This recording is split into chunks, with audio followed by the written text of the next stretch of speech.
Hi all. ఈ లెహెంగా అయితే సారీతో design చేసింది. సారీలో బ్లౌజ్ పార్ట్ లేదన్నమాట. సో, వచ్చిన పళ్ళు పార్ట్‌లోనే బ్లౌజ్ డిజైన్ చేశాను. ఫ్యాబ్రిక్ వచ్చి సిల్క్ కలంకారీలో ఫ్లోరల్ ప్రింట్ వస్తుంది. అండ్ కంప్లీట్ ట్రెడిషనల్ లుక్ ఇచ్చే కలర్ కాంబినేషన్ అనమాట. లెహెంగా మిడిల్‌లో వచ్చిన కలర్‌తో షోల్డర్స్ దగ్గర ఈ మోడల్ డిజైన్ చేశాను.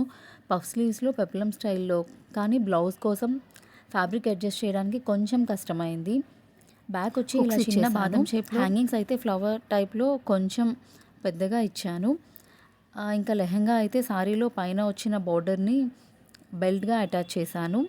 హ్యాంగింగ్స్ 3 కలర్ కాంబినేషన్‌లో ఇచ్చేసాను. సైడ్ జిప్‌తో హుక్స్ ప్యాటర్న్‌లో డిజైన్ చేశా. లెహెంగా అయితే మంచి ఫ్లేర్ వచ్చింది. లెహెంగాకి బక్రం ఫినిషింగ్ కూడా ఇచ్చేసాను. ఓవరాల్ డ్రెస్ లుక్ అయితే ఇలా ఉంది. క్లయింట్ పిక్ కూడా యాడ్ చేస్తున్నా. నచ్చితే please like, share and subscribe.